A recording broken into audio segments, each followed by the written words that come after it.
So I got a letter in the mail with a very generous donation to the channel. And a little note here requesting that I cover the movie Lights Out by David Sandberg. So I rewatched this. I saw this in theaters when it came out, and I thought it was pretty generic. When I went to see it, I was really wondering, like, how are they going to make a short movie that really just relies on a really cool light gimmick and a scary face? And how are they going to stretch that in an entire film? And then I went and saw it, and I was like, oh, so they just kind of like replay that gag a bunch, and they made the movie like an hour and 15 minutes long. And I don't even remember if there's opening credits. I think there are. So, like, I'm thinking this movie's like 70 minutes long without the end credits and the opening credits. So that's how you make a short. And they really extended the fuck out of everything here because, I mean, I definitely got some questions here for sure. We'll get into it. But yeah. So after this one, he got Annabelle Creation and then Shazam. So he's doing pretty good for himself. And I know that a Lights Out 2 is supposed to be in the works. But, I mean, the chick dies at the end of this one. I mean, straight out. So, but they can bring it back. I'm not saying they can. I just don't see any reason for it other than money. But I've talked about this many times in the past when people are like, oh, it's just a cash grab. Every fucking movie's a cash grab. For the I mean, 99% of films are cash grabs. They're trying very much to make money. But then there's, the cash grab to me is like the soulless sequel or soulless adaptation or something that legitimately does not care to please anybody. It's just being made purely for money. That's terrible. So hopefully Lights Out 2 isn't that. Isn't Brahms the Boy 2, something like that. That is an absolute fucking abomination of cinema and should not exist. But yeah, so we get the opening sequence here, which features the original girl from the short, which I like, and I also like that he has used her on every movie he has made since. So that's pretty cool. I always like to see that. That being said, I've always found it very funny that these original actors are brought back for these short, from their short movies that they'll make. And like the Dirk Diggler story that got turned into Boogie Nights, the guy who comes in to buy the radio from Eddie Adams from Torrance. It's been a long time since I've seen that, but that's when wait a minute, no. Who's selling records? Our record players or whatever at that time. Fuck, man, it's been way too long since I've seen it. It's not Dirk Diggler. It's somebody else. Doesn't matter. Anyways, the guy who comes in and looks at the radio. Oh, it's Don Cheadle's character. That's right, because he's the fucking cowboy. Anyway, that guy is the original actor from the short that Paul Thomas Anderson made. And it always goes. That's my memory of it, anyways. Please always fact check me. I know you guys will, but I'm like 99.9% sure. No, I'm 100%. Fuck it. But it's something like that, something like this, where it's like they bring back that original person, but they give them the smallest fucking role. And then if they bring them back for more pictures, they're still giving them like, oh hey, I remember you from my first thing that kind of got me my thing. And I'm pretty cool, so I'm going to bring you in to be like the fucking lunch lady that serves the kids slop. And there you go. Like you get a 3-second screen. You get 3-second screen time. It just, I mean, maybe it talks to the star power or whatever. And, maybe they're not going to give them the lead. Because that's really what it comes down to. They got to give the lead to like some big named person or somebody who has some credibility or whoever the producers are pushing or whatever the fuck it is. I just feel like her role could have been bigger. That's it. I mean, she is obviously an aspiring actress, and here she is. She's kind of got her foot in the door like, hey, I'm the original chick. And I don't know, anytime I see that, I'm like, really, you could have kicked him just a little bit bigger of a role. It's got to be like this little bit 2-second part. But there you go. Anyway, I wanted to talk about that for a minute. The playing with the lights thing in this movie, it's played out as fast as it's fucking, as it starts. If you've seen the short, you know how this is going to play out. The lights turn on, the lights turn off, the lights turn on, the lights turn off, and the thing's there, it's not, it's there, it's not, it's there, it's not. This is done so many times throughout the movie. But that's just it. How do you stretch something like this out into a movie? Well, this is how, I guess. But the one trick of light that they did use that I thought was really clever and really cool is when the cops try to shoot at her and the muzzle fire creates a light, and that light makes her disappear. So every time they fire, she like disappears just in time for the bullet. I thought that was really cool. I liked that a lot. I thought that was really smart. Now, the whole black light issue, I do not understand this at all. So the black light reveals her without making her vanish so they can see her, right? Okay, that's fine. This black light's a little different kind of, light source. Whatever. That's fine. I'll just take that for what it is. That doesn't bother me. But so essentially this black light traps her in its beam so she can't disappear. Is that what I'm supposed to believe here? But when she's hit with light, she should vanish because that's real light that would overpower the black light, and she shouldn't be burned by the light. Like, she disappears for a reason because she can only live in the darkness. So anytime light hits her in this movie, she instantly vanishes. But in this one, if you put a black light on her, then you can't. It's like holds her in place. It continues to keep showing her so that she's burned. I guess because she can't escape the light because she's in the black light, that makes her appear, and she can't vanish because the black light's there. But as I said, I get that. But it's the white light, the ambient light or whatever, that would overpower, and she should disappear. She shouldn't be hurt by it. But that's a super nitpick. While watching it, I was like, it just doesn't make any sense to me. It just doesn't make any sense to me. And that's okay. That's okay. It doesn't need to make perfect sense. But I just wanted to talk about it, just point it out. Now, this is a PG-13 horror movie. So that immediately is going to spark some controversy within the horror community. People don't like that a lot of the times. And, that's their right. But I've made videos on this subject, and I've pointed out tons. I made like a top 15, which actually ended up being like a top 20 favorite PG-13 horror movies that I think are all rad. So PG-13 horror is not an excuse, especially with something supernatural like this. Now, would this have serviced better with an R rating? I mean, maybe.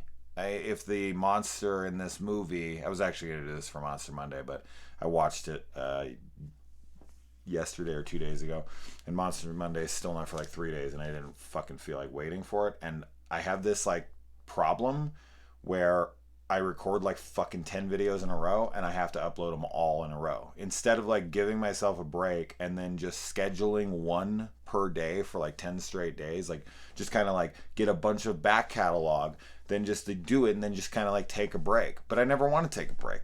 I love watching fucking films, and I love talking to you guys, and I love doing this. So I always push myself to watch a new thing, watch another thing, watch something, and I have 100 fucking thousand titles that I would like to cover on this channel. I feel like I can never ever catch up, but it is what it is.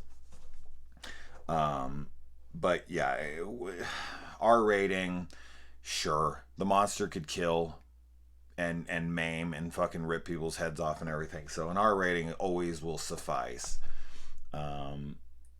But yeah, so if I would have recorded this for Monster Monday, I would have wanted to upload it tonight, tomorrow, and I wouldn't have been able to, and it would have drove me mad. I just can't have them sitting there.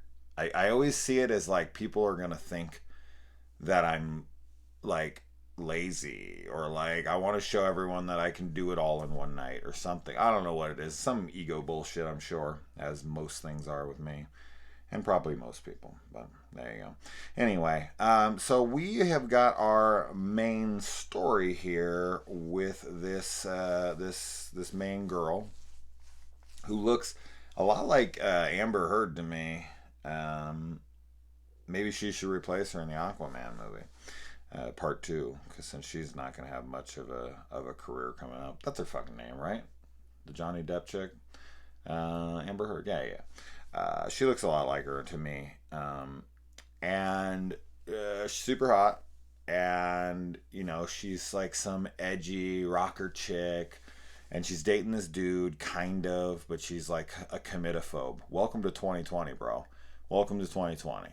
Try pinning down a girl like this in this movie. 100%. This is exactly what you'd run into. Like, I've said this on the channel a million times. In my personal experience, I'm sure there's people out there that are like, not my experience or not with me, but in my personal experience, especially in the last few years, girls have no interest in getting into a relationship. They just want to fuck you and they want you gone. It's very much like the roles have reversed in a lot of ways, where it's just like they want to keep it super casual. I don't want to take it seriously. Can we just take things super slow? And like, you knew what this was when you got into it. And you know, she's kind of like, look, we banged. You gotta go. You can't sleep here. You can't keep a goddamn thing here. You gots to bail. And this is 100% how it is now. Like, you can't get a girl to seriously date you for nothing. Not anyone you really want to date anyway, I guess. But that's just how it is, right? We want what we can't have. Maybe that's why we want them. It's because we can't have them. So maybe that's my problem. But yeah, this hit real close to home with me when he was in bed with her, and it was like, ugh, like I get where he's coming from. And you know, here's another thing. This is a movie that really doesn't make this like boyfriend. I don't know. They play it differently. The girl's the one that's kicking him. Typically, it's the guy who's the committophobe and is like, "Oh, baby, I just want you for sex," and the girl's like, you know, begging him to, you know, let her stay, and I want to marry you, and you know, that kind of bullshit. And this one, they flip the roles, but also in addition to that, this is a really great guy throughout the entire fucking film, and he has to prove to himself, prove to her, that he's worthy of being her boyfriend, and honestly, I mean, throughout this movie, I feel like he's too good for her. Like, I feel like he could do better. Not in the looks department, but in the like, I'm dealing with not only a monster in my girlfriend, but also a light monster as well. But yeah, I don't know. I just like that he's a good dude. They could have flipped this. He could have left, because they kind of have that moment. Like, he left us, you know, like in Jurassic Park. But that's not what I'm going to do. Oh, Dr. Alan Grant, you hero. But yeah, I just think he's such a great dude. The daughter comes over to her mom's house and takes the kid, and the mom throws barely any kind of like, you know, roadblock in front of her. She's just like, no, you can't take him. And she's like kind of crying and whatever. And I think the mom's performance in this is great. She's a great actress. And she gives a great performance here. But just believing that she wouldn't like step in front of her and be like, you're not taking my fucking kid. You are not his, you know, parent. You are not responsible enough to take care of this kid. I think, honestly, if I feel like I can explain away everything in this movie for the most part. Maybe not. Maybe I'll forget something. I forgot something and I'll bring it up. Doesn't matter. Anyway. But, I feel like with that scene, with the mom kind of, you know, not stopping her, I think that's kind of her admitting to herself, like, she doesn't want it to happen, but at the same time, she's just like, no, don't go. And then like in her head, she's like, she probably should take the kid. I'm fucked up right now. I'm not on my medication, which is of course what brings this monster back into you know, into the light. Or not into the light. But this is, yeah, what brings it back as this tangible creature, and they're best friends, and she's gonna kill anyone around.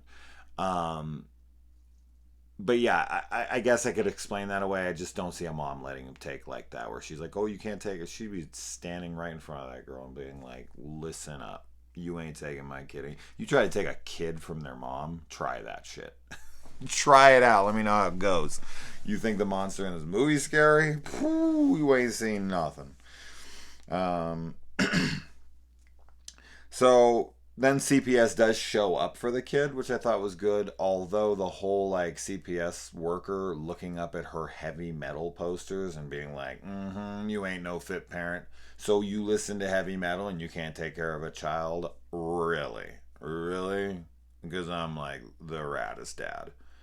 And I listen to fucking metal all the time. So you need to cut the shit. That is like some old ass stereotype looking up at fucking heavy metal posters. Get out of here. But there are people like that, 100%. And that's another one I can explain away. This girl is like traditional, and she's like, you ain't having that, no, around the kid. And you ain't bringing that evil around the kid. Because people very much believe that to this day. No doubt about it. And we already talked about all that.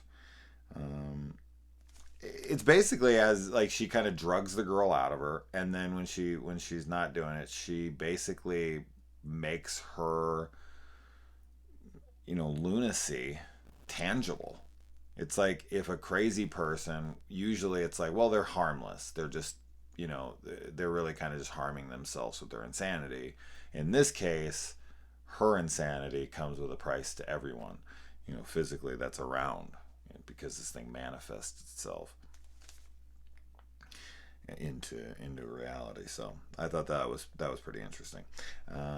Now, a scene that I can't really explain away, maybe I could if I try, but when the mom's going to bed and the daughter comes up and then she hands her the note that's like, "Help me," or "I need help," or something, the daughter just goes straight to bed. She doesn't like immediately knock on the door and be like, "What the fuck does this mean?" Or like go in the room and go talk to her boyfriend and be like, "Hey, like I got this really weird note. Like, what do you think this means?" And I obviously she gave me this because she wants me to be quiet about it, but like, what should I do? And or should I be worried? Or she just fucking goes to bed. She just goes to bed. Do you imagine your mom's acting weird and then she fucking hands you a note that says like, "I need your help"? Like real quiet, hush hush, like she's trying to pretend like up here she's being good, but then she hands her the note and she's like, "Shh," and she reads it and it's like, "I need help," and she just fucking like gets in bed and is like, gets comfy. There's no way. That scene makes no sense to me. I guess, as I said, I could explain it as like she just thought her mom's crazy and she's like, "Yeah, you do need help. I agree.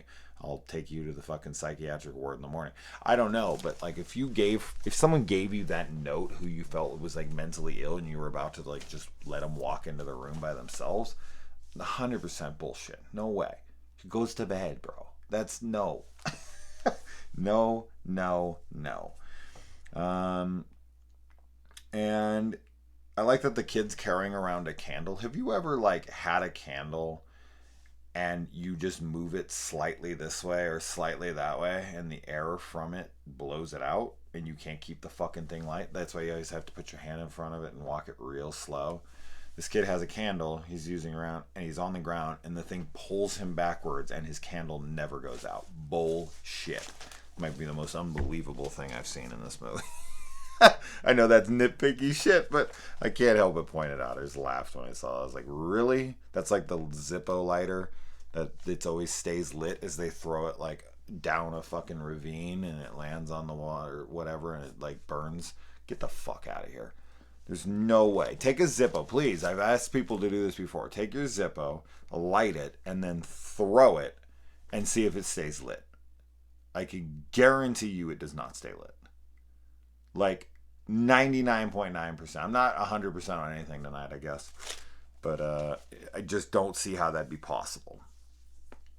So it just has always annoyed me in film. Like they should like light it right by the gasoline if that's what they're trying to do. That would make the most sense. But no, they do it up here when the gasoline's on the ground. They're like, "Ch, ch, ch, ch. Oh, there it is," and then I'm gonna throw it. What the fuck are you gonna throw it for? Like in Die Hard 2, Die Harder, when he does that, I'm like, why? Why not just light it right next to the fucking like? It's such a stupid thing to say, but I'm telling you, man. And they didn't notice the gas was like fucking depleting out of their plane when they were trying to take off. All right, we're not here to talk about Die Hard fucking 2. Although I should cover that franchise at some point, because I know a lot of you are big action fans just like myself. Now, the black light that she takes upstairs, she reveals that there's writing all over the walls. What's making these marks? Because your finger, if you just took your finger and wrote it across the wall, the black light wouldn't show that on a fucking, like, a wall like that. Like, as dense as it is and, like, as colorful as it is, hell no. So the only thing I can imagine is she's fingering herself. And she's writing on there with her vagina fucking juice. That's it. That's all I got. Blood? Blood. Can't be blood. There'd be blood all over the fucking walls. Maybe her blood is invisible, but she's cutting herself open. Is that what's happening? She's cutting herself open and she's using her invisible blood that, like, when the lights turn on, it, like, disappears. And then when you turn it back on. I got nothing. So vagina juice is what I'm sticking with. And I love how I say all this shit with a straight face so often. And yeah, I already talked about all that shit. The freezing her with the light. I still just, I got nothing for that. And then mom makes the sacrifice. She kills herself, and that vanquishes the demon. And the boyfriend comes back, and they go outside, and he finds that he now is he's got a little bit more than he's bargained for. He was like, yo, homegirl, I just wanted to fucking be your boyfriend, and like maybe we talk about kids one day, but like you brought this demon onto my life, which is this child, and then there's also the demon. I made that joke twice already. Wow, that's pathetic, but still kind of funny. Yeah, no, he would be like, oh, so the kid's like going to an orphanage, right? I mean, am I honest? Like, I couldn't even get a drawer in the bottom of your fucking dresser for 8 months, but this kid just gets to move right in. I'm out of here. But yeah, I mean, I like that this is a happy ending, and it is wrapped up, and we don't get like a fake out like, oh, she's back, she's alive, a sequel. It just kind of ends itself and pans away. And that's that. So I'll respect it for that. But overall, I mean, it's just a very generic, jump scare centric, one gag, kind of idea that it's expanded upon to an hour and 15 minutes from like a 5-minute short. And it feels it. It very much feels it. And how the fuck does that guy at the beginning die? And like no one, did I miss something? No one fucking found out about that throughout the movie, basically. Like that guy at the beginning is their dad, right? And then at the end of the movie, she's like, she killed our dad. How the fuck is it taking this long for them to know that guy's dead? That made no sense to me. I was like, what did I miss here? I'm completely fucking confused right now. Because I was thinking that throughout the movie. I was like, why is there no, like, did I miss a line where but she says, like, she killed her dad. Like, it's a reveal. How the fuck did that take so long for them to find out? Like, dude didn't come home. I must have missed this dialogue. I really did. I was watching this at work. So people come in, people are loud. It's just, it is what it is. I have to watch these movies when I have the time. And a lot of the time I'm either watching when the kids are around, not watching them with me, but they're around, they're being loud, and I'm getting distracted. They're calling me into the room every 5 fucking minutes, or clients are coming in the middle of it, and I'm watching this in like 5-minute clips here, 10-minute clips there. So please, explain it to me. What's going on? Why the fuck did it take so long to figure out what's going on with the dad? I got nothing. But anyway, so thank you for the donation. Thank you for the letter. And there you go. Lights out.